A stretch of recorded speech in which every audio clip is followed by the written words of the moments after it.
बिस्मिल्लाहिर्रहमानिर्रहीम। एक नई वीडियो के साथ आप लोगों के सामने हाज़िर हूँ। तो आज की वीडियो करते हैं स्टार्ट, लेकिन उससे पहले आप लोगों से रिक्वेस्ट है, मेरे चैनल को सब्सक्राइब कर दें। आपका टाइम नहीं लूँगा और हम ये स्टार्ट करते हैं नई वीडियो जो बिल्कुल ही शॉर्ट टाइम में हम ख़त्म करेंगे। इसमें हम देखेंगे कि हम ये जो ये कॉलम्स हैं, ये जो रोज़ हैं, इनमें अगर हमें कुछ फिल करना हो, यहाँ पे मुझे लिखना है कि नॉट प्रेजेंट, वो डिफरेंट हमारे पास एक शीट है, डिफरेंट टेस्ट थे और ये जो कुछ लोग थे ये प्रेजेंट नहीं थे। ये यहाँ पे मैं लिखना चाह रहा हूँ नॉट प्रेजेंट, तो मैं कैसे लिख सकता हूँ, सबको फिल इन कैसे मैं कर सकूँगा ईज़िली। तो उसके लिए सबसे पहले मुझे ये सारे का सारा करना पड़ेगा सिलेक्ट। ये मैंने कर लिया सारा सिलेक्ट करके होम में जाऊँगा और होम में यहाँ पे होम, और होम में जाके मैं करूँगा फाइंड एंड सिलेक्ट में गो टू स्पेशल में जाके मुझे ब्लैंक को सिलेक्ट करना है।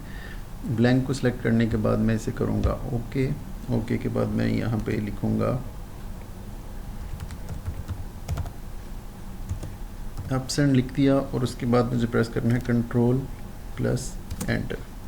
ये देखें, ये जहाँ पे वो था सारे का सारा ये एब्सेंट जो थे वो आपके सामने आ गए। तो आज की वीडियो में इतना ही था। तो अगर आपको वीडियो अच्छी लगी तो काइंडली अपने दोस्तों के साथ शेयर करें और सब्सक्राइब करें मेरे चैनल। कुछ नई ट्रिक्स के साथ मैं फिर आपके सामने हाज़िर होऊंगा। ओके, अल्लाह हाफिज़।